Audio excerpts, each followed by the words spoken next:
네, 최근의 정치본색 시작하겠습니다. 오늘 함께할 두 분 소개해드립니다. 신인규 변호사 그리고 김민아 시사평론가 나와 계십니다. 안녕하세요. 네, 안녕하세요. 예, 다행입니다. 정말 오랜만에 기분 좋은 소식 들려지고 있습니다. 군사법원에서 항명 혐의 박정훈 대령 무죄 선고했습니다. 무죄 선고했고요.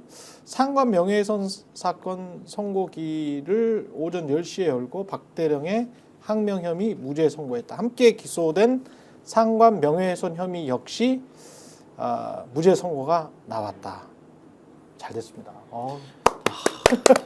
잘 됐습니다. 천만다행 같은 일이면서도 너무 기쁜 소식이고요. 예. 이게 지금 항명죄 같은 경우는 그 정당한 명령 여부가 핵심이 됐던 건데, 그렇죠. 박정훈 대령이 주장했던 그 수사 외압, 그게 이제 다 확인이 됐다라고 봐도 무방하고, 그렇죠. 특히나 저는 김용현이 국방부 장관 오면서 이 군판사에 대한 인사권을 갖고 있거든요. 그렇죠. 그러면서 이 군사법원 자체를 좀 해방하러 오는 거 아니냐 우려를 굉장히 많이 했는데, 저는 군판사들이 상당히 취약한 군사법원의 한계를 뚫고 저는 법리대로 잘 판단했다. 저는 굉장히 그 군판사들의 용기에 저는 좀 칭찬을 많이 하고 싶습니다. 탄핵 국면이 좀 도움이 된 것 같기도 해요.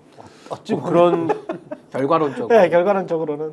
근데 네. 이제 우리가 아주 원론적으로 얘기하면은 사실 그러한 이제 조건과 상관없이 이제 판결은 뭐 군사 이렇게 법원이든 나왔어야지. 군사 법원이든 이렇게 어디든 나왔어야지.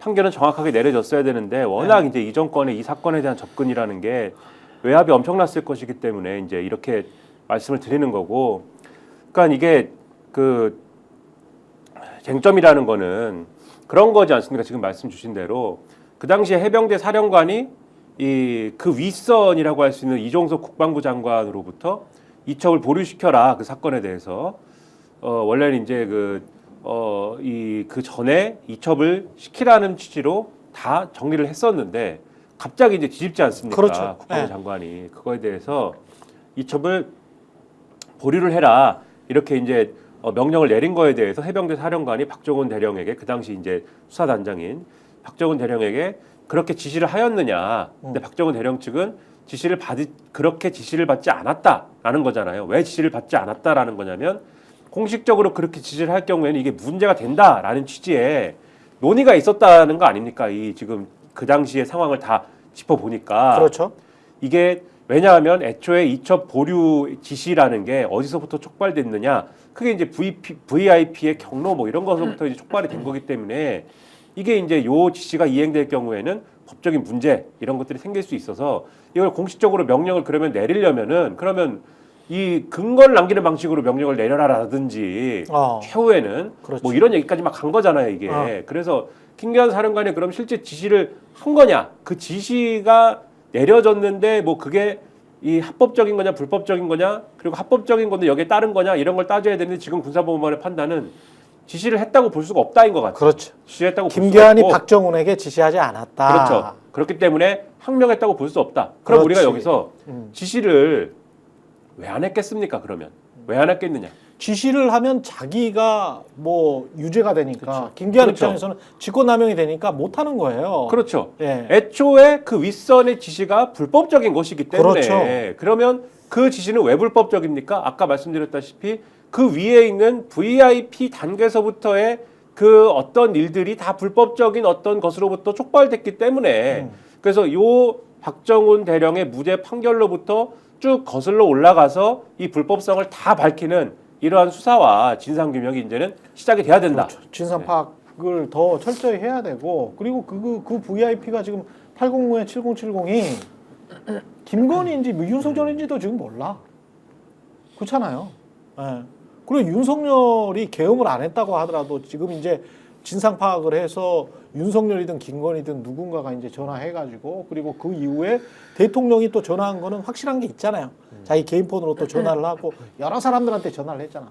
당시에 이정석 국방장관 포함해서 청와대에 있는 사람, 그 용산에 있는 사람들 여러 사람한테도 전화를 했기 때문에 국방부에 있는 사람들한테도 전화를 했고, 이런 것들을 다 파가면 어떻게 보면 이것도 탄핵 사유였을 수가 있어 충분히. 요것만으로도 탄핵 가능합니다. 그러니까요. 중대한 헌법과 법률 위반이 차고도 넘치고 그렇지. 이 수사에는 왜 권력자 보고 개입하지 말라 그러냐면 사법권을 가지고 행정부 수반인 대통령이 자기 입맛대로 사법을 장악하면 우리 삼권 분립이 무너지잖아요. 그렇죠. 그래서 하지 말라고 법에 다 규정해 놓은 겁니다. 네. 근데 그걸 했거든요. 윤석열 대통령이. 그러니까 이것은 마치 윤석열의 내란이라는 것은 국회를 장악하고 선관위를 장악하는 물리력을 썼다라면 이 사안에 대해서는 사법부에 대해서, 그러니까 사법부 준사법기관이라고 하는 검찰에 관한 수사에 권력이 총칼 들고 들어간 거나 마찬가지 결과이기 때문에 그 탄핵 사유로도 다스릴 수 있는 것이고, 이게 얼마나 심각하냐면요. 좀 김건희 가능성까지도 열어봐야 된다고 봅니다. 아, 충분히요. 이종호라는 사람 연결고리 그러니까. 분명히 있고요. 그러니까. 또 하나는 김건희가 뭐 800에 7070 윤석열 대통령 핸드폰도 조작한다라는 걸 저희가 지금에 와서 안 거지. 그때 이 수사외압 사건이 나올 때는 에이 설마 무슨 김건희가 그걸 해, 말도 안 돼. 맹태균 사건에서는 스피커폰으로 서로 통화하는 게 나왔잖아요. 그러니까 공동 운영한 게 나왔기 때문에 네. 이제 와서는 내란, 이 수사 외압, 뭐 뇌물 이런 것들이 윤석열 김건희는 한 몸으로 우리가 이해를 하고 가야 된다. 그리고 이게 얼마나 괘씸하냐면 처음에 박정훈 대령한테 어떻게 죄를 덮어 씌웠습니까? 항명수괴라 그랬어요. 그러니까 내란 수괴가 지금 윤석열 내란 수괴가 그렇지. 항명수괴라고 하면서 맞아. 박정훈 대령에게 영장을 쳤는데 나중에 가서는 이거 좀 생각해보니까 항명수괴는 아닌 것 같고 그냥 항명으로 낮춰줄게. 또 이런 식으로 나왔고 장난하는 맞아요. 것도 아닌데. 맞아요. 그래서 저는 이 사안에 관련된 수사 외압의 주체들 싹 다 저는 수사해야 되고요. 그 기록 같은 것도 임의로 회수해 왔잖아요. 그 국방부 검찰단이 경북청에 가서 멋대로 회수해 왔는데 그게 다 공무집행 그게 다 방해입니다. 불법이야. 다 불법입니다. 그래서 여기에 얽힌 위법, 불법 사안들에 대해서 반드시 이거는 처벌을 해야 된다 이렇게 되게 봅니다. 터질 게 진짜 수두룩합니다. 그렇죠. 어떤 예. 자가 항명수계로 이거를 의열하도록 하자 이런 아이디어를 냈는지를 정확하게 뭐 누군지 지금 짐작 가능하고 누군지 이제 대략 뭐 우리가 유출을 했기 때문에 그렇죠. 말씀드리는 건데 정확하게 이거를 가려내 가지고 책임을 또 여기도 지워야 되는 게 그냥 항명과 또 항명수계 아주 이거 다른 겁니다. 또 이게 그렇죠. 이 무게가 예. 항명이라는 거는 그때 김용희 의원이가 경호처에 있었죠. 그때 경호처장 경호처장이었지. 그렇죠. 이종섭 장관. 예. 이 항명이라는 거는 예를 들면은 어떤 단건에 대해서 이것을 왜 지시를 했는데 왜 이 지시에 대해서 응하지 않았어? 뭐 이런 거지 않습니까? 지시를 따르지 않았어? 이런 거지 않습니까? 근데 항명 수계라는 거는 이 지시에 응하지 않은 이제 어떤 일당들이 있는 것이고 수사단 전부를 겨냥한 거예요. 그렇죠. 그 수사단 일당들을 이끄는 사람인 거잖아요. 그렇죠. 이거는 더군다나 군 조직인 거 아닙니까? 그렇습니다. 엄청난 일이 일어났다고 지금 보는 거거든요. 해병대야. 그렇죠. 해병대 수사단에서 항명을 했으면 그 어마어마한 일이거든. 집단으로 했다고 보는 것이기 때문에 이거는 차원이 다른 문제가 되는 것이고 그렇지. 이건 이거 엄청난 압력을 지금 가하려고 한 것으로 볼 수 있는 것이기 때문에 이런 아이디어를 어떤 맥락에서 누구와 모의해가지고 왜? 왜 어떤 왜? 이유로 이렇게까지 하려고 했는지를 밝혀내야 된다는 겁니다. 지금 저 계엄도 외에서 부정선거 자꾸 그 이야기 합니다만은 그 외에 빠져 있는 링크 중에 하나가 김건희도 계속 있잖아요. 김건희. 예. 명태균도 계속 있잖아요. 그 관련해서 이제 뉴스타파 그 어제 수사기록 보도 이야기 좀 이따 이야기를 하겠습니다만은 이 이종호 같은 경우도 주가 조작 세력이에요. 이거는 팩트입니다. 주가 조작 공범 이종호, 주가 조작 세력 김건희. 여기까지는 뭐 법적으로 다 팩트예요. 예? 그러면 최소 전주인 김건희와 이종호가 서로 아름아름 해가지고 그 전에도 보니까 문자와 통화를 했었어. 윤석열이 검찰총장일 때도 이종호가 나중에 보니까 김건희랑 문자 통화를 했던 게 드러났잖아. 그렇죠. 다 드러났죠. 한 40건 정도. 그러면 이때 내가 이종호가 지금 와서 보니까 이종호가 그때 VIP한테 이야기해 그 VIP는 사실은 김건희였어.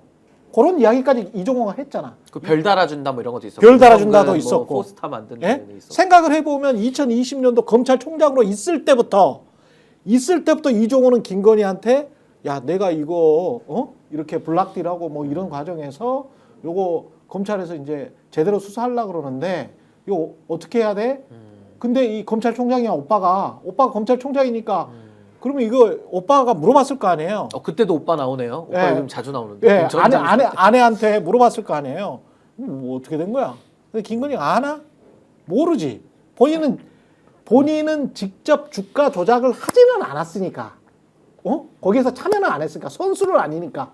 주가 조작의 선수는 아니니까. 그러니까 주가 조작의 선수인 이종호한테 물어봤겠지. 어떻게 뭘 했어? 블락딜 그거는 불법이야? 아니 블락딜은 불법 아니에요. 뭐 이런 것이 오고 갔었으리라고 생각해요. 근데 그 중에서 어떤 불법적인 행위가 있었던 거지. 그러면 윤석열은 2020년부터 자기 마누라 보호하려고 온갖 짓을 다 했다는 거잖아. 그렇게 추정할 수 있는 우리의 어떤 뭐 우리 최경영 기자님 표현으로 말씀드리면 점선은 충분히 우리가 그릴 수 있는 것이고 충분히 그릴 수 있어요. 그리고 이런 느낌이 예를 들면 그 당시에도 뭐 늘 이 말 나오면 말씀드립니다만은 검찰총장의 그 예를 들면은 공식적인 어떤 수사라든가 이런 것들에 대한 정보와 관련돼서 보좌를 하는 조직인 수사정보기획관실 이런 데서 그 당시에 뭘 한 겁니까?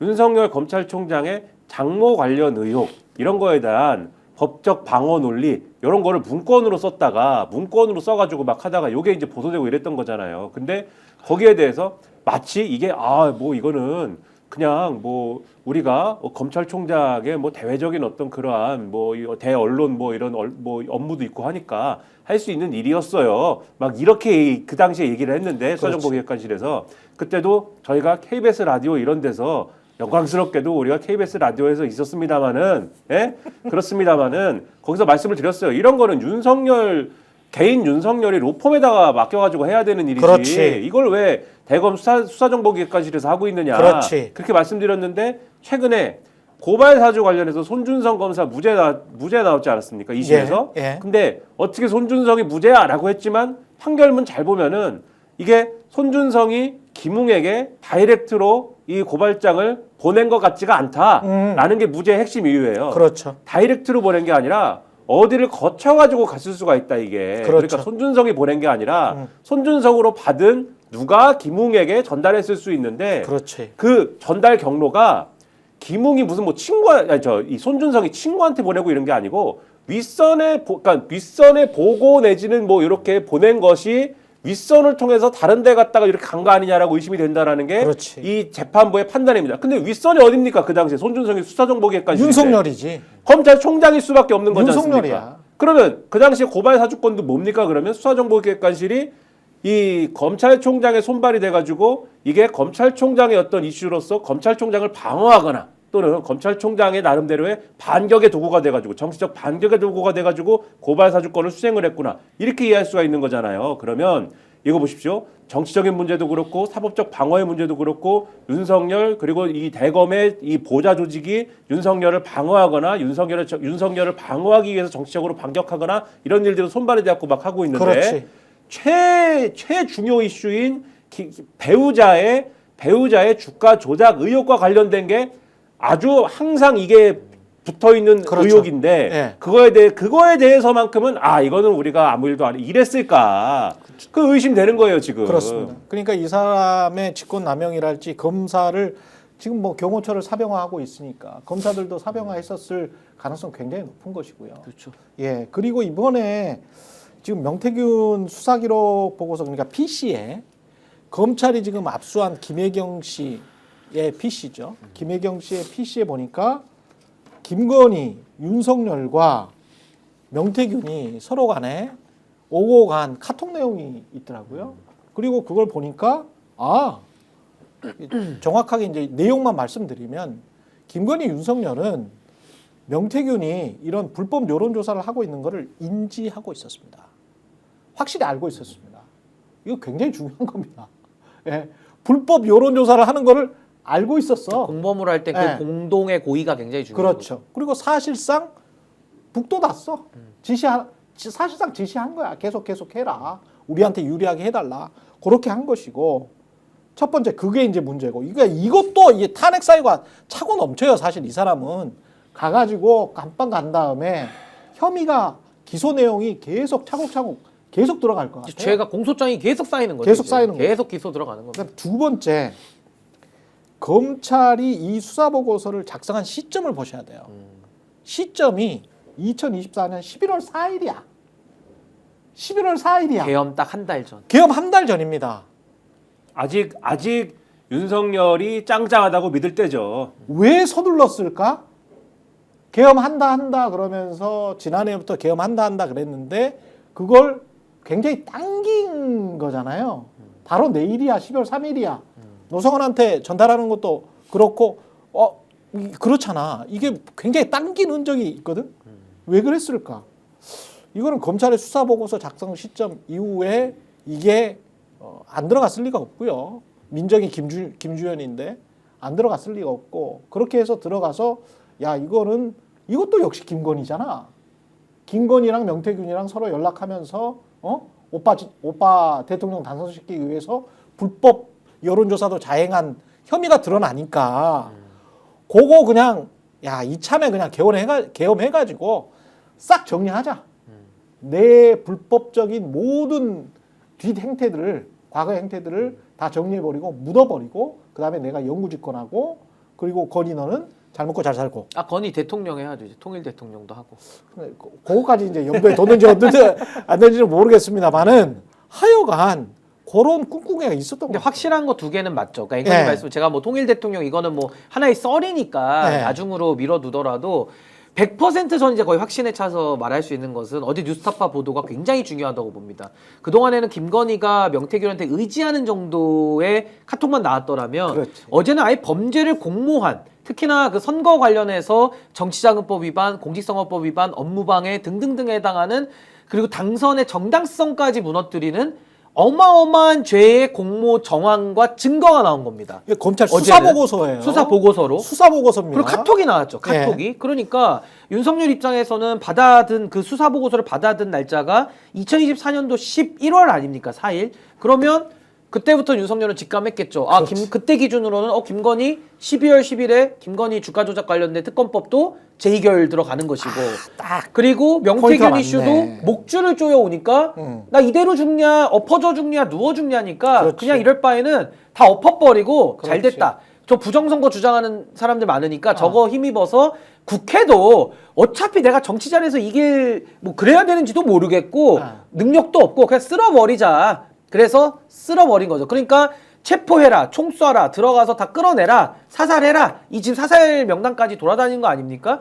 그렇게 해서 부정선거까지도 일거에 해소를 하면 자기 사법 리스크를 아예 극복하고 아주 안 좋은 저질스러운 방법으로 그리고 국회까지도 장악하면서 본인의 영구집권까지 가니까 윤석열 입장에서는 너무 좋은 거예요. 자기 입장에서는. 너무 좋지. 자기 입장에서는. 근데 계엄 너무 좋지. 근데 사형에 해당하는 군사 반란과 내란, 사형과 무기징역. 그렇죠. 그 범죄를 건든 거예요. 저지른 거죠. 근데 실패했기 때문에 윤석열은 그 기회를 노리고 했지만은 실패한 쿠데타. 결국에는 여기에 대해서는 다 처벌을 받을 수밖에 없는 애초에 상황이다. 성공할 수가 없는 일이죠. 여기 대한민국처럼 민주주의가 어쨌든 고도화된 국가에서 그런 일을 시도를 한다는 것은 제가 볼 때는 근본적으로 뭐 며칠은 뭐 할 수 있을지 몰라도 근본적으로는 우리 시민들이 용납을 하지 않습니다. 물론 그 과정에서 어마어마한 그러한 피해가 발생할 수 있겠지만 저는 끝끝내는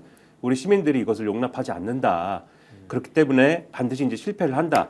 그렇게 말씀을 드리면서 그러니까 이 수사 보고서가 예를 들면은 이 계엄이 뭐 이렇게 해제된 뭐 이후에 뭐 작성됐다 그러면은 그거는 별개의 얘기지만 지금 쭉 말씀해 주신 대로 윤석열이 짱짱할 때 작성이 된 겁니다. 짱짱할 때. 네, 그러니까 윤석열은 그러니까 계엄으로 갈 수 있었던 거예요. 근데 이 보고서를 보면은 지금도 말씀해 주셨지만은 이 김건희라는 사람이 사실상 그 당시에 대선을 거의 뭐 진두지휘하는 것처럼 느껴집니다. 거의 선대위원장 같아요. 그렇죠. 선대본부장 같은. 그 최근에 개혁신당으로 간 그 당시에 이제 선거에 결합했다가 중간에 이거 너무 윤석열이 말을 안 들어 이래가지고 포기했던 사람들의 증언이나 이런 거 쭉 보면은 이제 그 당시에 김종인 이 선대위원장을 공동으로 맡았던 김종인 이 비대위원장 측이 쭉 이제 빠지는 국면이 있잖아요. 당신은 연기만 해 그랬는데 그거를 막 윤석열이 막 이러면서 화를 내가지고 쭉 포기하고 빠지지 않습니까? 그렇죠. 근데 그때 상황이나 이런 거를 최근에 얘기를 해놓은 걸 보면은 이 선대위 차원에서 무슨 자료를 갖다 줘도 안 본다는 거예요. 보지도 않고 심지어 선대위 차원에서 무슨 뭐 이게 후보가 직접 만든 공약입니다 이렇게 얘기를 먼저 해놓고 자 말씀하시죠 그래도 그대로 얘기도 안 하고 이 공약은 이상한 공약이다 이렇게 얘기를 해버린다는 거예요. 그러니까는 말을 안 듣는데 근데 지금 이 김건희와 명태균 간의 대화를 보면은 무슨 내용이 나오냐면은 뭐 이 이중당적 얘기가 나오는데 홍준 이중에 우리가 여론조사 이렇게 명태균 여론조사 이렇게 하는 것 중에 얼마 정도는 몇 퍼센트 정도는 이중당적자로 보이는데 이게 뭐 몇만 명 정도 될 것이다 이 얘기를 막 하거든요. 그렇죠. 근데 이 대선 후보 경선 기간 중에 윤석열이 갑자기 이중당적자 얘기를 합니다. 실제로 이중당적자가 있고 뭐 이런 얘기를 막 합니다. 그런데 이 카톡 내용 중에 보면은 윤석열 측에서 이 이중당적자들이 뭐 나중에 홍으로 가는 거 아니야? 뭐 이런 얘기도 막 합니다. 이미 보도됐던 거고요. 그렇죠. 그러니까 이 얘기 종합해 보면 무슨 얘기냐면은 이 명태균 여론조사와 관련되고 김건희가 지휘하는 요 아주 내밀한 비선 선대본 회의에서의 어떤 내용은 윤석열이 다 숙지를 하고 다 기억을 하고 그렇지. 그거에 근거한 얘기는 다 하고 요거는 돌아가는 거예요. 선거 때 그냥 그 이야기를 해버렸었어. 그렇죠. 이건 다 제대로 돌아가는 선대본입니다. 여기가 이 명태균 선대본이. 근데 그 외에 공식 선대본에서 나오는 거는 하는 거는 하나도 듣지도 않고 하나도 그대로 하지도 않고 거기서 회의를 하자 그러면 1시간 회의를 하면 50분을 잡담을 하는 회의를 이 사람이 하는 겁니다. 그러면은 본질적으로 이 선거 뭐냐? 아까도 말씀드렸듯이 김건희 명태균이 위한 선거다. 이 선거가 대선이. 이렇게 볼 수밖에 없는 얘기가 나온 거예요, 지금. 그런데 그 근간은 뭐냐? 그게 불법 여론조사를 근간으로 한 선거다, 이거는. 그렇죠. 그래서 꼭 기억해야 될 게 이 사람들이 뭐 장군들 동원해서 군사들 동원해가지고 부정선거 때문에 선관위 급습하고 국회 해산시키려 하고 새롭게 선거 해가지고 새롭게 선거도 아니죠. 간접선거 해가지고 비상계엄 하에 입법기구를 만들려고 옛날에 통일주체 국민회의 그런 거 만들려고 했던 거 아닙니까? 국보위 같은 전두환 거. 때 국보위.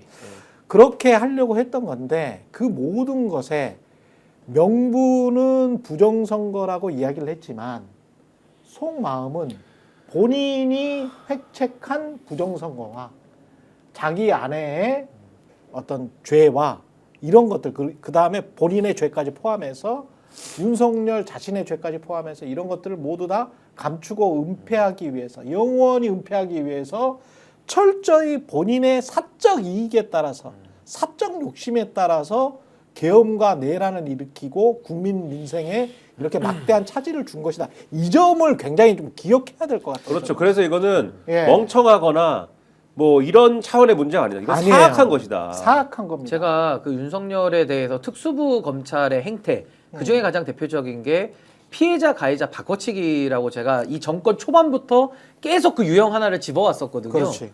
그게 뭐냐? 본인이 내란 수개면서 엉뚱하게 박정훈 대령한테 항명수개 뒤집어 씌우는 그렇지. 이 수개짓. 아. 그 다음에 본인이 부정선거의 화신 아닙니까? 아니 명태균과 김건희와 부정으로 당선이 된 걸로 지금 거의 다 확실시 돼가고 있는데 오히려 민주당 당선이라고 하는 이 정상적인 선거를 부정으로 또 뒤집어 씌워요. 그러더니 이 지금 피해자 가해자 바꿔치기가 어디까지 나오냐면 그 불법 영장 있지 않습니까? 쥐가 내란을 다 일으킨 세력들. 그래서 윤곽근이 뭐라는 줄 아세요?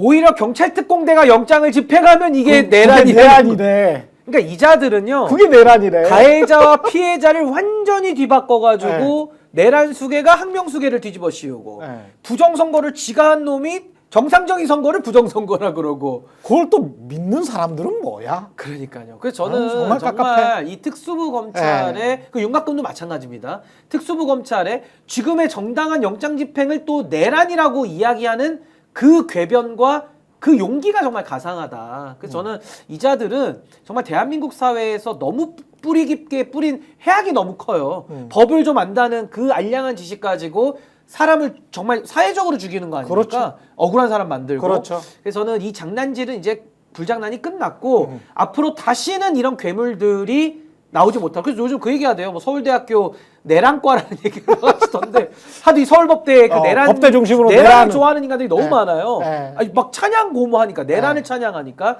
이 서울법대 내란과들의 이 행위가 이제는 좀 중단되고 청산돼야 될 때가 오지 그래서 않았나. 자기들이 너무 잘나가지고 자기들은 그렇게 맘대로 자기들이 내란 일으킨 거에 대해서는 뭐 이거는 그래도 된다 그러고 네. 남들이 하는 일에 대해서는 무조건 뭐 내가 내란이라고 하면 넌 내란이야 뭐 이렇게 해도 되는 거라고 생각하는 건지 모르겠으나 제발 좀 남의 얘기에 대해서 남의 주장에 대해서 좀 남의 주장의 권위를 인정해 줬으면 좋겠어요. 예를 들면은 제가 뭐 법 지식이 없습니다. 그래요. 제가 하는 얘기를 무시하는 거 좋습니다. 근데 자기네가 그 어쨌든 그 임명한 대법원장 있지 않습니까? 그렇죠. 대법원장 있지 않습니까? 네. 예? 조희대 대법원장이 법원 행정처장을 임명하지 않았습니까? 그런 거죠. 예. 천대엽 법원 행정처장이 있지 않습니까? 천대엽 법원 행정처장이 국회에 나와가지고 얘기를 했잖아요. 그 체포영장에 형사소송법 110조, 111조는 예외다라고 적은 거 그거요. 그거는 그냥 그 이제 법조계 다수설을 따른 선례를 따른 것으로 보입니다라고 설명했지 않습니까?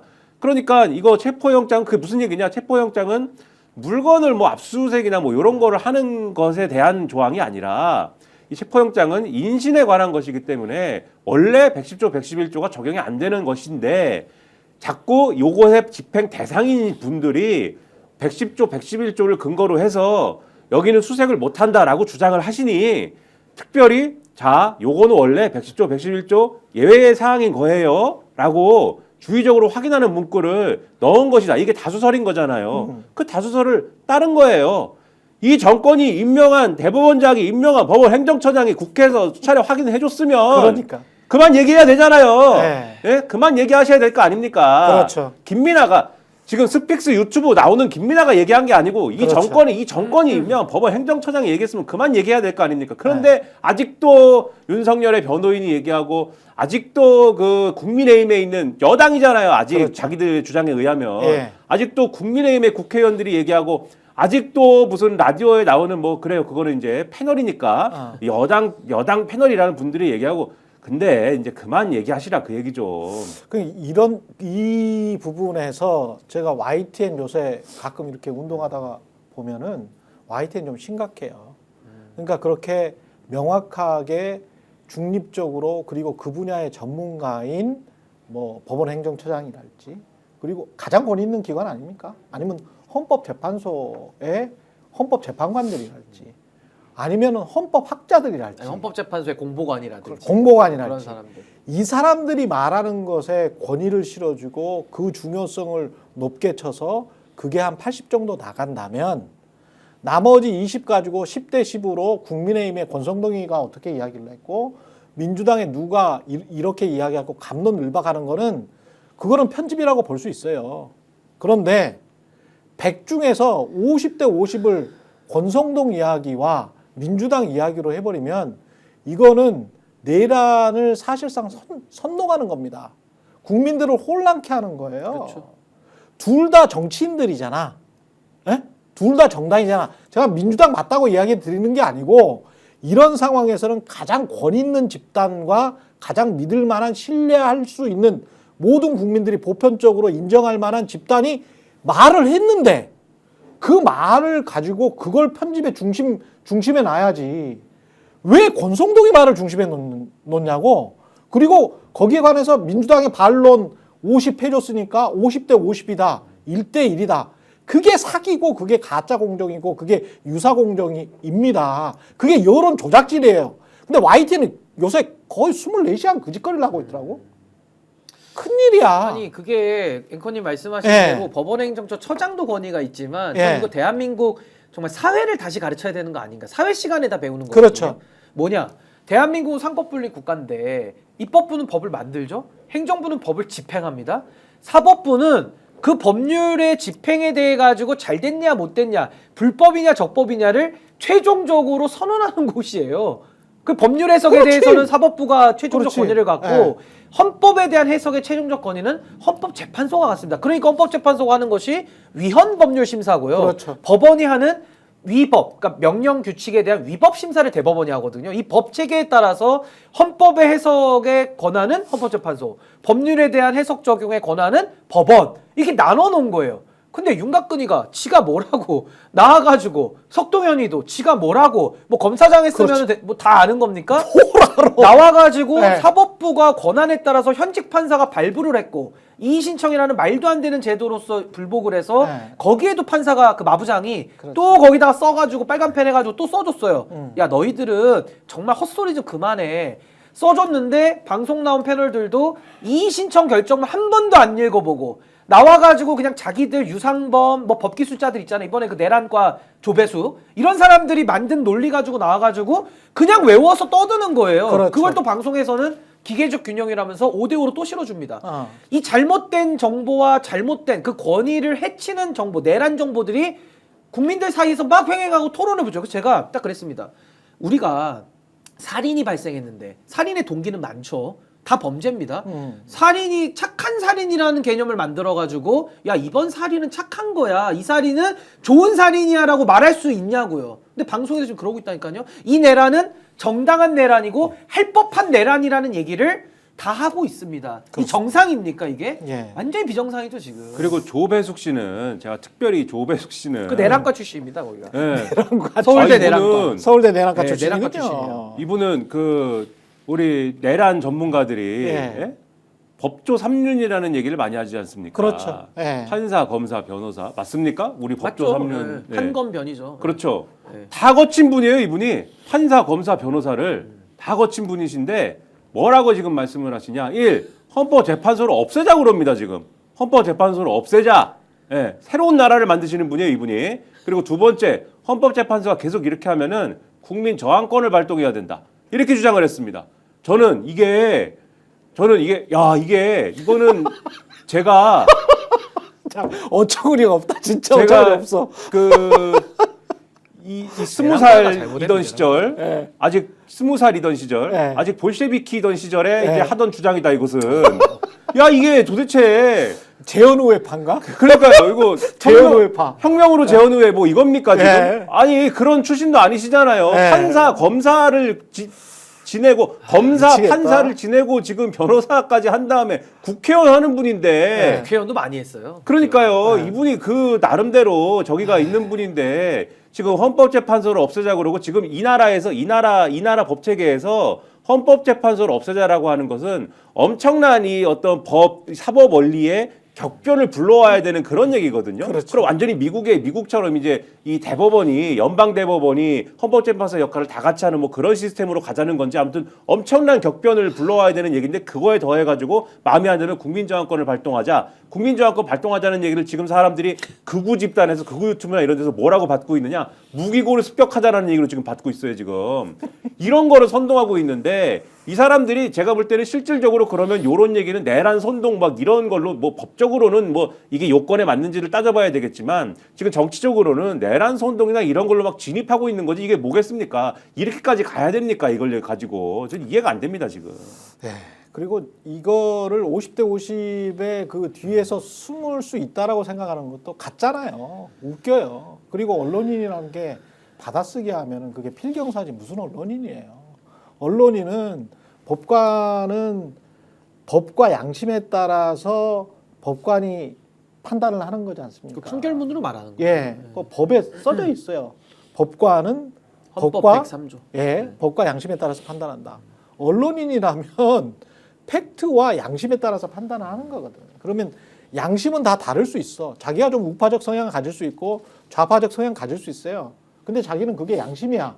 그건 뭐라 그러는 게 아니야. 그게 왜냐면 다양한 민주주의거든. 예? 다양한 민주주의거든.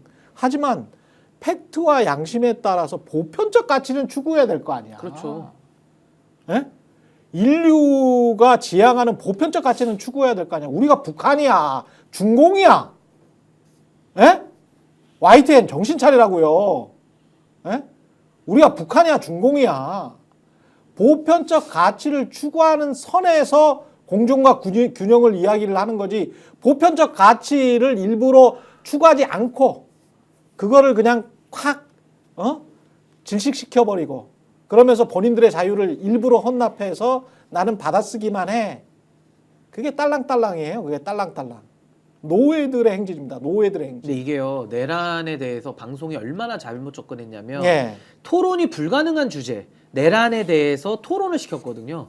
정당합니까 안 정당합니까? 내란인데 아니 생각해 보십시오. 비상계엄에 대한 요건은 우리가 토론할 수 있어요. 이게 사변이냐 전시냐 중요한 비상 상황이냐 토론해 볼 수 있죠. 근데 내라는 토론이 왜 안 되냐면 범죄거든요. 그렇지. 내란이라는 것은 국회를 놔두고 비상계엄만 선포를 해야지 비상계엄을 선포해가지고 국회부터 장악하고 선관위부터 장악하는 거는 그 자체로서 내란죄인 거예요. 근데 우리는 내란해가지고 언론이 토론시켜요. 그러니까 지금 어디까지 오느냐? 영장 가지고 사법부가 발부한 영장에 대해서 적법성 토론을 어떻게 합니까? 판사가 판단을 내린 건 권한을 행사한 거잖아요. 그걸로 끝이거든요. 권위거든요. 근데 이거를 갖다 또 토론 붙이고 뭐 불법이니 유효니 막 이따위 소리를 하니까 앞으로 걱정되는 겁니다. 그럼 앞으로 헌법재판소가 단심제로 탄핵 심판 내렸는데 그것도 토론할 거예요, 그러면? 절차가 어디가 잘못됐고 뭐 다 평석 씁니까? 뭐 주석 써요, 지금? 그러니까 이런 식으로 가면은 민주공화국을 할 수가 없는 거예요. 법원이 발부한 영장의 권위를 부정하고 사법 부정이죠. 사법 왜곡이 아니라 아예 사법 부정입니다. 헌법재판소 결정도 부정하려고 빌드업을 쌓고 헌법재판관 공격하고 뭐 민주당하고 짰다 그러고 이게 정말 공적인 역할을 맡은 사람이 할 일입니까? 아무리 여야가 있고 윤석열을 좋아할 수도 있다고 봐요. 근데 내란은 내란이잖아요. 그렇죠. 근데 그걸 가지고 내란을 토론 붙이니까 적법한 영장까지도 지금 토론 붙이는 데까지 와버렸고 그러고 나서 헌법재판소에 대한 결정도 불복하면 또 토론할 겁니까? 또 토론해서 정할 거예요? 그럼 또 다 가스통 메고 나가야죠, 광화문 저기에. 지금 저쪽에 가스통 구하고 있다는데 이 나라냐고요, 이게. 완전히 민주공화국을 망친 데에는 이 나라에 정말 잘못된 내란과 출신의 지식인들도 있고 네. 언론인들 책임도 이건 너무 큰 겁니다. 그렇습니다. 정말로 잘못한 겁니다. 언론인들도 그리고 서울대 내란과 출신들이 많죠. 내란과 출신이 많아요? 예. 정말 잘못한 네. 거예요, 진짜. 특히 이제 보도 채널들이 24시간 이제 보도만 하다 보니까 중간중간 시간이 필요하지 않습니까? 그렇죠. 시간 때우느라고 예. 사실 이제 저 같은 사람들의 이제 그런 뭐 일자리의 문제이기도 하지만은 네. 꼭 이제 여야 양쪽 불러가지고 지금 말씀하신 대로 토론을 시킵니다. 그 그렇죠. YTN도 그렇지만은 뭐 연합뉴스 TV나 이런 데도 그렇고 상당 부분 그걸로 시간을 때우는데 겉보기에는 그게 중립적으로 보인다고 생각하니까. 그렇죠. 근데 이게 가령 양쪽 다 어느 정도 그래도 양식 있는 분들이 나와서 하면 토론이 그렇게까지는 안 돼요. 그렇지. 양식 있는 분들을 갖다가 놓고 가령 어느 정도 방금 내란 말씀하셨지만 이건 아니다. 내란은 이거는 뭐 이거 내란에 대해서 무슨 뭐 이견이 있지는 않다. 그리고 토론을 어떻게 해요, 내가? 그렇죠. 체포영장 집행에 대해서 그거에 이제 저렇게 대통령이라고 저렇게 현직 대통령이라고 해서 응하지 않는 건 안 된다. 이거는 합의가 돼야 될 거 아닙니까? 이거는 합의가 된 적어도 두 명의 전문가가 나와서 네.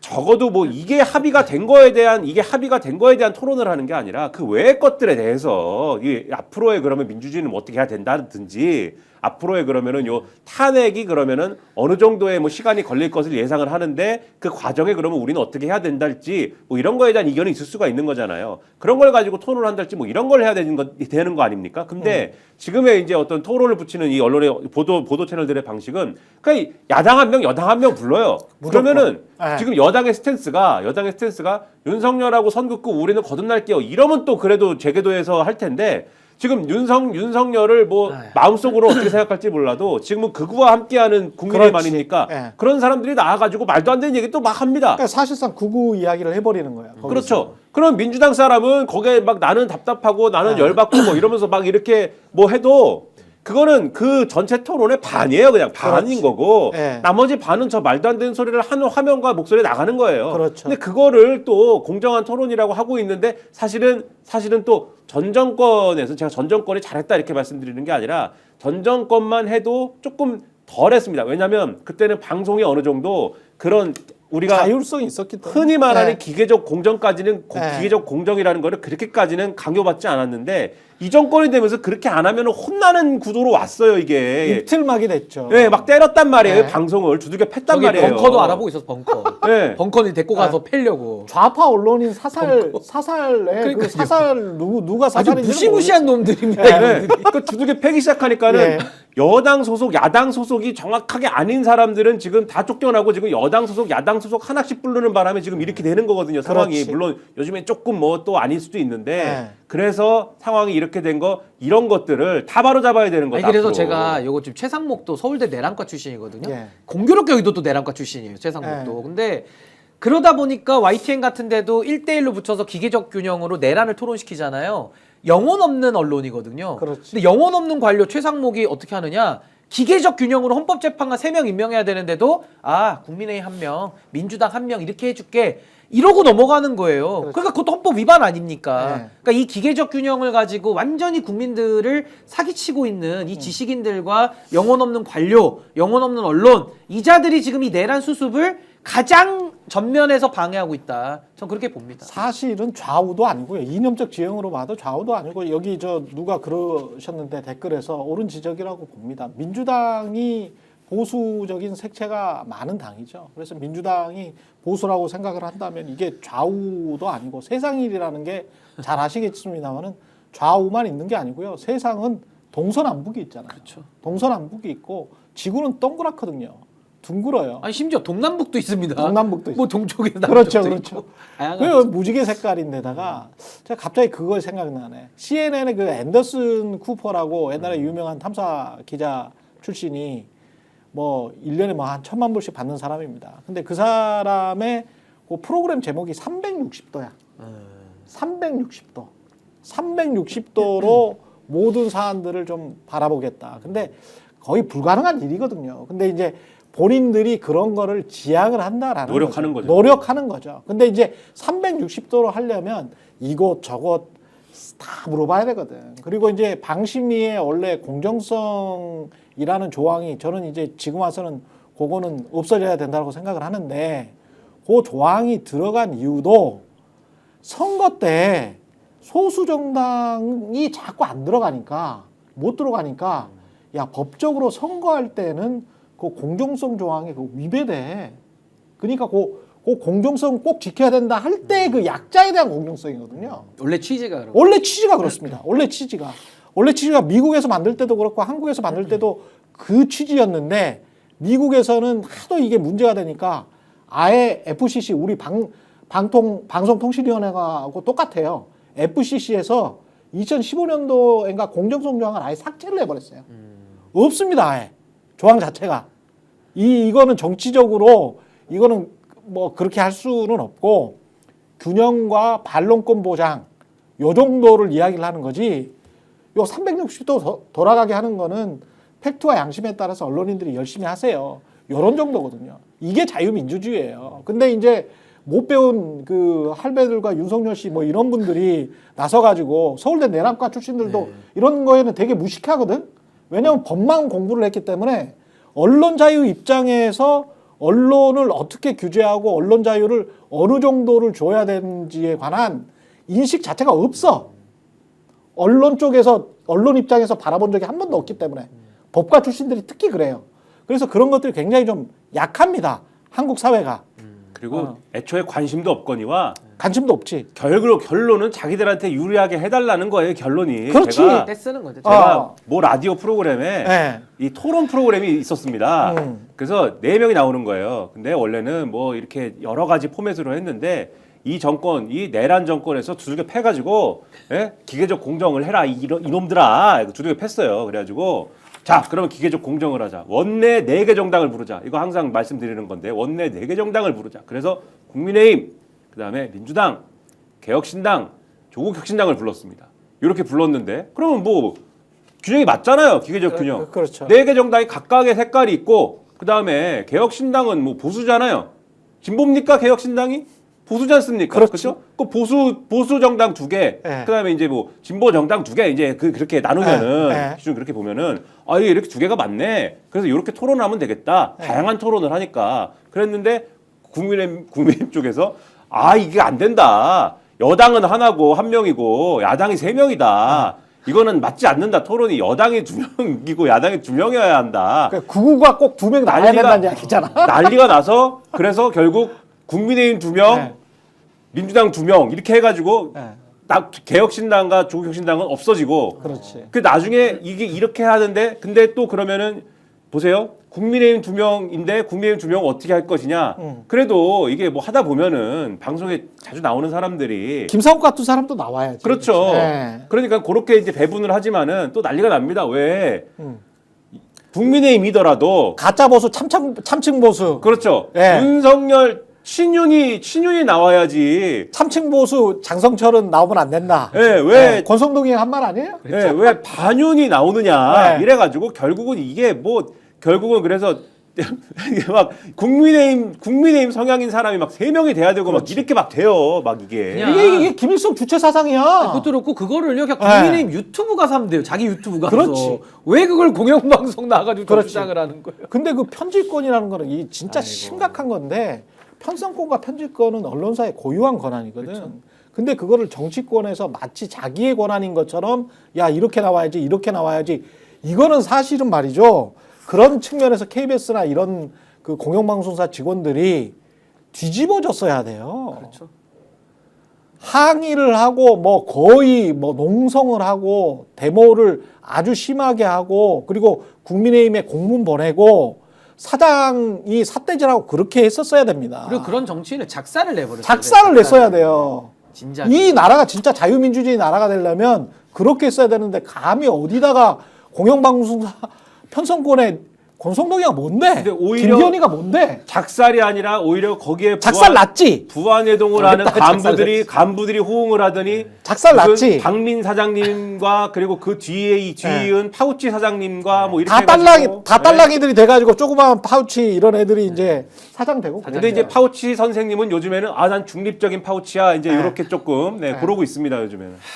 바람보다 빨리 눕고 있는데 잠시 광고 이어 그 국민의힘 같은 경우에 이거 저 내란 특검법도 지금 이번에도 땡깡 썼던데 그 이야기 이어가도록 하겠습니다. 인터넷 비교원에서 인터넷 신규 가입 시 최대 48만 원, 인터넷 가입과 동시에 현재 쓰고 계신 휴대폰의 통신사만 변경해도 추가 최대 30만 원, 정수기 렌탈 최대 30만 원, 무려 108만 원의 혜택을 3년마다 받으실 수 있습니다. 현금 사은품 혜택 원치 않는다. 무려 55인치 삼성 TV로 선택 가능하고요. 1670-2571 상담 받으시거나 네이버에 인터넷 비교원 검색 상담 신청하시기 바랍니다. 상담할 때 스픽스 또는 최경련의 정치본색 유튜브 채널 말씀해 주시면요. 가입하면 현금 비밀 혜택과 함께 일본, 대만, 베트남, 필리핀, 태국 여행할 때 해외 로밍 걱정 없이 딱 저 5개 나라네요. 일본, 대만, 베트남, 필리핀, 태국 여행할 때 해외 로밍 걱정 없이 사용 가능한 유심사의 2심 쿠폰을 보내드리겠습니다. 새 이벤트 혜택 더 드리고 있으니까요. 놓치지 마시고 홍삼 가격에 산삼을 드실 수 있습니다. 예, 전설의 고려 산삼의 맥을 잇는 지리산 산양 산삼입니다. 추출액순 100%, 산삼의 본향 지리산 800고지에서 농약 한 방울 비료 한 톨 없이 비바람 이슬 맞으면서 7년을 기다렸습니다. 인삼을 산에 옮겨 심은 묘종삼이 아니고요. 직접 씨를 뿌려서 7년 기다려서 시종 산양 산삼을 이렇게 채취를 한 거죠. 사용을 했습니다. 다양한 사포닌 종류와 압도적 함량을 자랑하는 산삼 순백 한 박스, 7년근 산양 산삼 30뿌리 분량의 사포닌이 들어있습니다. 그러니까 하나 요 조그마한 거 마시면 한 뿌리에 사포닌이 그냥 다 꿀꺽 들어간다고 보시면 되겠습니다. 꾸준한 품질 관리 그리고 물론 컴파운드 K 강화로 그 흡수율도 높였고요. 온라인 구매 후기가 13,000건이 되네요. 예, 만점에 가까운 평점, 가성비, 가심비 다 잡았습니다. 새해 맞아서 특별 구성, 순백 산삼 1+1 그리고 산삼 떡이 있습니다. 3종 세트 그리고 산삼 침향환 열환까지 풍성하게 보내드립니다. 네이버 검색창에 산삼 순백 전화문의 1666-1080입니다. 유사품에 주의하시고요. 산삼 순백입니다. 꼭 확인해 주시기 바랍니다. 예. 자, 그 198 내란 특검법은 198대 101이었고요.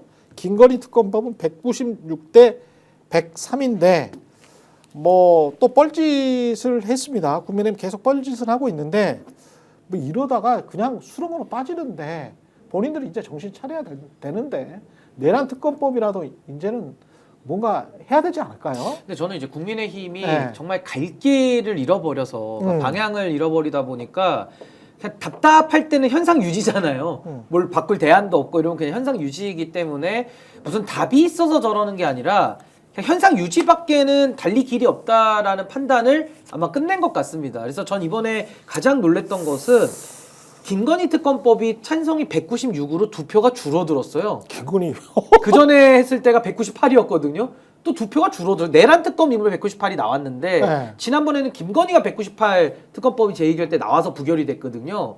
그래서 이렇게 되면 국민의힘이 좀 더 내부 결집 쪽으로, 그러니까 잘못된 방향으로 지금 더 가는 흐름이기 때문에 전 이거 굉장히 좀 심각하게 좀 받아들여야 되는 상황이고요. 해체 수순으로 가는 것 같아요. 그러니까 이제 정말 죽으로 이제 가는 걸로 저는 죽으로 보여요. 가는 것 같습니다. 그래서 저는 잘 죽도록 이제 이걸 잘 계도를 해야 될 것 같고, 전 이번에 민주당의 좀 전략적으로는 좀 아쉬운 부분이 많이 남습니다. 그게 뭐냐면 재의결을 붙일 때 굳이 8개 법안을 한 번에 모아가지고 재의결을 하다 보니까 표결도 한 번에 다 했고 발표만 8개를 나눠서 의장께서 8개를 방맹이를 8번 쳤거든요. 오히려 하나씩. 그렇죠. 살라미식으로 정말 특검을 내란 특검, 김건희 특검 이걸 딱 하나만 포인트를 잡아서 한 3, 4일 간격으로 여론을 집중시켜서 계속했다면. 갔으면 오히려 저는 그 탄핵에 찬성했던 12명의 의원과 당시 무효와 기권표에 던졌던 10명 그럼 도합 한 24, 5명 되잖아요. 이자들 중에서 8명을 뽑아와야 되거든요. 다음엔 그 방법도 있을 그러니까 수 저는 있겠다. 그런 좀 살라미 방식을 통한 여론의 총 결집, 총 감독 그리고 총 견제 이런 식의 저는 방법을 좀 쓰는 것이 앞으로는 맞지 않겠나. 근데 뭐 민주당이 이제는 특검을 양보해서 뭐 3자 특검으로 가겠다고 하니까 뭐 좀 더 통과 가능성은 있겠습니다만은 전 여론의 압박을 조금 더 할 수 있는 방법을 좀 연구해야 된다라는 생각이 듭니다. 그러니까 이 자들이 참 국민의힘의 이 사람들이 너무 뻔뻔하다 그런 생각이 진짜 뻔뻔해. 듭니다. 그러니까 이게 그 하나의 조직이고 집단이지 않습니까? 예. 거기에 소속이 돼 있다 보면은 아무래도 그 분위기에 이제 막 휩쓸리는 그런 게 있는 것 같아요.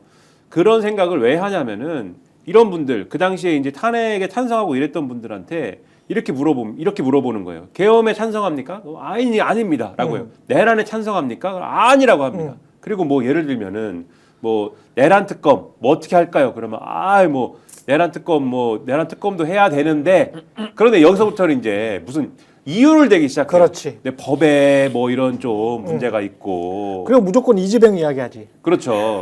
그리고 이제 법에 조금 문제가 있는 것 같고 그래서 이재명. 요 법을 갖다가 조금 고치는 거는 필요한데 조금 그래서 제가 망설여지고 요 정도 얘기하고 그 다음에 최근에 국민이 막 주장하는 거 있잖아요. 그러니까 이게 극우와 함께하길 원합니까? 그럼 또 아니라고 합니다. 아니에요. 극우와 함께하길 원하지 않아요. 윤석열 지켜야 된다고 생각합니까? 아니에요. 윤석열 지키는 거 그거 절대 하면 안 됩니다. 이렇게 얘기해 놓고 아까 우리가 쭉 얘기했던 거 체포영장에 하자가 있습니까? 물어보면 조금 그게 논란이 있더라고요. 얘기를 하고 그 다음에 그 헌법재판소에서 그 국회 탄핵 소추단이 이 내란죄를 뭐 철회했다고 하는 거에 대해서 어떻게 생각합니까? 그러면 뭐라고 하느냐? 거기서 이재명 얘기가 나옵니다. 이재명의 조기 대선을 위해서 그렇게까지 하는 거는 제가 볼 때는 너무하다. 그게 진짜 정치적인 게 만약에 진짜 보수라면 저 같으면 이렇게 이야기할 것 같아요. 자기가 진짜 보수적인 생각을 가지고 있고 국민의힘 소속이라면 내란 특검 해야죠. 김건희 특검 해야죠. 그리고 헌재에서 빠른 판결 내려서 체제가 빨리 안정되도록 해야죠. 그리고 이재명 재판도 해야죠. 사법부에서 빠른 판결을 기다립니다. 요게 보수야. 그러니까요. 이게 보수라고. 법치. 그렇지. 그래서 말씀하신 논리로 가려면은 이 사람들이 어떤 식으로 얘기를 해야 되느냐. 우리가 관저로 가가지고 윤석열 빨리 지금 체포영장 집행에 응하라라고 할 테니까 민주당도 이재명 대표 재판 빨리 받으라고 하세요. 뭐 이런 식으로 얘기를 한다든가. 그렇지. 그런 얘기를 해야 되는데 그래야 먹히는 거야 국민들한테. 그게 아니고 이 사람들이 지금 뭐 어떻게 이 심리적인 도피처를 찾는 거냐라면은 뭔가 지금 민주당이 잘못하고 있다 이런 얘기를 막 하면서 그래서 이번에는 특검에 대해서 나는 이번에는 내 심정적으로는 윤석열도 반대하고 모두 반대하고 극우화도 반대하고 권성동도 반대하고 다 반대하는데 이번에는 내가 전폭적으로 특검에는 힘을 안 실어주고 혹시 요 룸이 생기면 민주당이 지금 뭔가 잘못하고 있는데 요 잘못을 반성하고 조금 한 발 양보를 하면은 요 룸이 생기면 내가 그때 역할을 한번 해볼게요. 지금 심리적으로 요런 도피처를 지금 찾은 거거든요. 그래서 이탈표가 충분히 이번에 안 나온 거다. 대충 얘기를 하면은 지금 요런 핑계를 지금 대고 있는 겁니다. 이게. 근데 이게 지금 권성동 씨가 민중의 소리 이거는 단독인데 권성동이 직접 가가지고 김상욱 의원한테 이렇게 이야기를 했다는 거예요. 그 녹취가 나왔죠. 녹취가 나왔는데 내가 농담하는 게 아니야. 탈당하는 게 맞지. 당에 도움이 안 되잖아. 웃을 일이 아니야. 한두 번이 아닌데 아무리 헌법기관이라지만 국회의원이 당을 같이 하면 당의 뜻을 따라야지. 와 이거 완전 깡패 아니야? 조폭이죠, 조폭. 이거 깡패 아니야? 아니 그러면은 저기서 말하는 당이라고 쓰고 네. 읽기를 권성동으로 의미를 읽어야 되는 거 아닙니까? 그러니까. 자기 뜻에 반하니까 너 나가라는 거예요. 그 제가 그랬습니다. 김상욱 의원 이거 완전 그 깡패야. 자리에서 권성동한테 받아쳐야죠. 그렇지. 네가 나가라고. 어. 네가 나가라 그래야 되는데. 너 그리고 나이 많다고 왜 나한테 반말하냐? 임마. 그렇죠. 몇 살 이래야지. 잡든지 그래야 되는데 어. 좀 순한 것 같고. 나이 많으면 뭐 짱이냐? 아니 저는 국민의힘이 얼마나 웃기냐면요. 특검법에서 위원회에 대해서 거의 알레르기 반응 일으키잖아요. 뭐 위원도 아닙니다만은 네. 사사건건 위헌적 요건이 있어가지고 안 된다는 게 주된 논리예요. 아니 그렇게 헌법을 지키자는 놈들이 내란을 정당화합니까? 헌법을 파괴하는 행동을 정당화하면서 특검이 있어가지고는 또 엄청 헌법같이 얘기를 또 해요. 그렇지. 이 모순이라는 거고. 그렇지. 그 내란죄 헌법재판소에서도 빼자 그러잖아요. 그것도 생각해 보십시오. 내란죄를 빼자 그러면은 소추위원 쪽에서 빼는 겁니다. 피소추자 윤석열 쪽에서는 하나 빼주면 방어할 게 하나 줄어들기 때문에 고마워해야 되는 거예요. 좋은 거예요. 근데도 내란죄를 굳이 넣자 그러잖아요. 그래서 내란죄를 넣자 그러면 좋습니다. 그럼 내란죄를 넣으면 동시에 어떤 주장을 해야 됩니까? 내란죄 수사도 하라 그래야지. 그렇지. 논리가 맞죠. 그렇지. 내란죄만 넣고 내란죄 수사는 또 하지 마. 하지 마. 체포도 하지 마. 관할이 틀렸어. 그러니까 저는 이 자들은 거의 단체로 저 노량진 수산시장 가가지고 수돗물을 먹고 온 건지 수돗물을 먹고 온 건지 너무 심각하다 이 논리 모순이. 이 하나도 대화가 안 돼요, 대화가. 안 맞는 게 얘기가 하나도 안 맞는 게 국민의힘이 저는 뭐 김건희 특검은 예를 들면 뭐 우리 당에 너무 피해가 큽니다. 우리는 명태균하고 너무 많이 엮여 있습니다. 우리 그런 거잖아요 얘기가. 그렇지. 우리는 마이크를 다시 착용하셔야 될 것 같은데. 예. 예, 우리는 명태균하고 아주 뗄래야 뗄 수 없는 관계이기 때문에 김건희 특검을 하면 당이 붕괴합니다. 뭐 이런 거지 않습니까 얘기가? 그래 좋다. 예, 좋다. 내란 특검은 왜 반대하죠? 그게 그러면 내란이 뭐 있어야 이 뭐 내란은 정당하다 그거가 이게 이해가 안 되고 법에 무슨 뭐 자꾸 위헌이다라고 하는데 그 위헌이다라는 게 결국 무슨 얘기를 들어보면 추천권 문제잖아요. 근데 그 추천권이 야당이 추천하는 게 위헌이지 않다라는 얘기는 수백 번을 해드렸기 때문에 다시 리바이벌하지 않고 근데 그걸 굳이 위헌이라고 주장해가지고 반대하는 이유가 뭔지 잘 모르겠고 일단 그래서 명태균과 우리가 너무 많이 엮여 있어갖고 당이 붕괴합니다라고 얘기하는 것처럼 내란하고 그렇게 많이 엮여들 있으신가요? 저는 이렇게 한번 말씀드리고 싶고 그 다음에 김상욱 의원한테 가갖고 탈당해 이렇게 말씀하시는 거에 대해서 두 가지 말씀을 드리고 싶은 게 첫째, 저는 국민의힘 분들이 9명 이상 탈당하십시오. 그래가지고 100명이 안 되는 정당이 되는 것이 얼마나 이제 힘든 일인가를 한번 겪어봐라. 네? 개헌선 밑으로 한번 가봐라. 저는 그 말씀 하나 드리고 두 번째로 이것도 얼마나 모순적입니까? 지난 정권에서 문재인 정권 때 민주당에서 금태섭 탈당 사건이 있었습니다. 그때 정확히는 금태섭 의원이 공수처 관련 표결을 할 때 뭐 나는 거기에 찬성하지 않아 이래갖고 뭐 반대를 했나 그랬어요. 근데 그게 이제 뭐 당론 입에다 그래가지고 뭐 징계를 하니 많이 그래갖고 뭐 경고를 했나 그랬죠 그때. 근데 그것 때문에 무슨 뭐 이게 무슨 뭐 제명이 되거나 그런 게 아니라 그것 때문에 여러 논란이 있어서 공천을 신청했는데 거기서 경선에서 졌습니다 금태섭 의원이. 그래가지고 탈당을 했어요 이분이. 근데 요 일련의 과정을 놓고 국민의힘에서 뭐라고 그랬냐면은 저게 국회의원이 헌법기관인데 그렇지. 자기 양심에 따라서 표결을 한 것인데 그렇지. 그거를 민주당에서 막 이지매를 해가지고 그 사람 결국 저렇게 탈당을 탈당하게 만들었다. 그 얘기가 마치 막 구르고 굴러가지고 야 민주당 내에서는 반민주정당. 당론을 부정하면은 제명돼. 이 얘기까지 갔어요 결국은. 그런 난리를 치고 민주당 반민주적이고 전체주의 정당이고 문재인 정권은 독재고 이렇게 했거든요. 그렇지. 그때 예. 그래놓고서는 지금 해놓고 그 얘기를 한 주역 중에 한 명인 권성동 의원은 쩌렁쩌렁 다 들리게 김상욱 의원한테 가가지고 너는 도움이 안 되니까 탈당해라. 너는 당론이다 지금. 이 당론인데 넌 당론을 유배해가지고 동네방네 윤석열 욕하고 국민의힘 욕하고 이러고 다녀가지고 너는 도움이 안 된다. 그리고 김예지 의원한테 또 가가지고 당론은 따라야 되는 거요. 당론은 무조건 따르시오. 이렇게 얘기를 하고. 그럼 가서 이렇게 얘기해요. 권성동 의원한테 권성동도 국회의원이잖아요. 그렇지. 국민의 뜻을 따라야 돼요. 그렇지. 자기도 국민의 뜻 안 따르는 사람이 네. 당이라고 써놓고 권성동이라고 읽어야 될 거 아니에요. 자기 말만 들으라는 거예요. 이런 독재가 어디 있습니까? 완전히 저는 지금 권성동 의원은 와 저는요 권성동 의원한테 딱 한 말씀만 제가 하고 싶은 게 7년 전에 권성동부터 좀 이기고 오세요.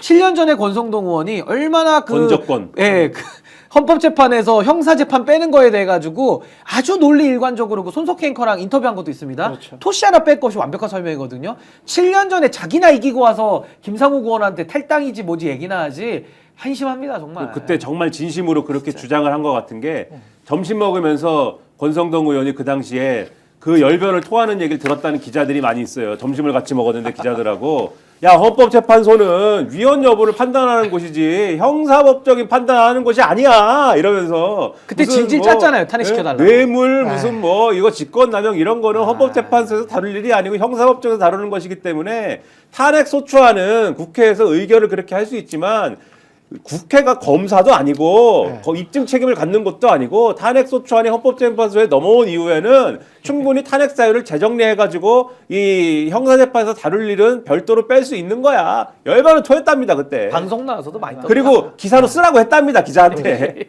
한국 정치를 위해서는 그 보수의 종말이라는 책을 쓰셨잖아요. 예, 제가 더 써야 될 것 같아요. 진짜. 보수의 종말이 아니고 국힘의 종말이 돼야 되고 그렇죠. 보수는 진짜 보수는 흥해야지. 그렇죠. 예. 그러니까 진짜 보수, 진짜 진보들은 흥하고 국힘은 지금 상황으로는 아스팔트 우파 극우 집단이라고 보여지거든요. 그러니까 사교 집단 같은 예, 거죠, 사교 제가 볼 집단. 때. 근데 지금 이런 집단은 이제 종말을 구하는 게 아니 맞는 근데 것 지금 같아요. 민주당이 저는 예. 보수라고 봐요. 왜 그런지 아세요? 보수적이야. 민주당이 어. 법치 얘기를 제일 많이 합니다 지금. 그래서 저는 제가 법치를 생각해서 저도 원래 국민의힘 보수 정당인 줄 알고 들어갔는데 그렇지. 이놈들은 완전 수구퇴행과 기회주의 집단이고 야, 너무 심해. 민주당 얘기가 지금 딱 제 정치적 그 법치 그렇지. 예전에 그 수준에 딱 맞아요. 옷도 파란색이시네요 지금. 아, 파란 걸 입고 왔네요. 이건 파란 뭐 의도적인 계열로. 건 아닙니다만. 예. 그러니까 정말 보수라는 게 법치를 목숨처럼 아껴야 되는데 예. 지금 이 국민의힘은 완전히 지금 욕망 덩어리. 저는 뭐 아주 그냥 매국 집단이라고 봅니다. 저는. 책을 하나 더 쓰셔갖고 제목은 보수의 정말 종말. 보수의 정말. 예. 저희는 정치본색이었습니다. 신인규 변호사, 김민아 시사평론가와 함께했습니다. 고맙습니다. 예, 고맙습니다. 감사합니다. 스픽스가 말하는 언론입니다. 대세는 유튜브, 그중에서 스픽스. 좋아요, 댓글, 구독, 알림 설정. 여러분이 저희를 사랑해 주시고 우리가 여러분을 사랑하는 4가지 방법입니다.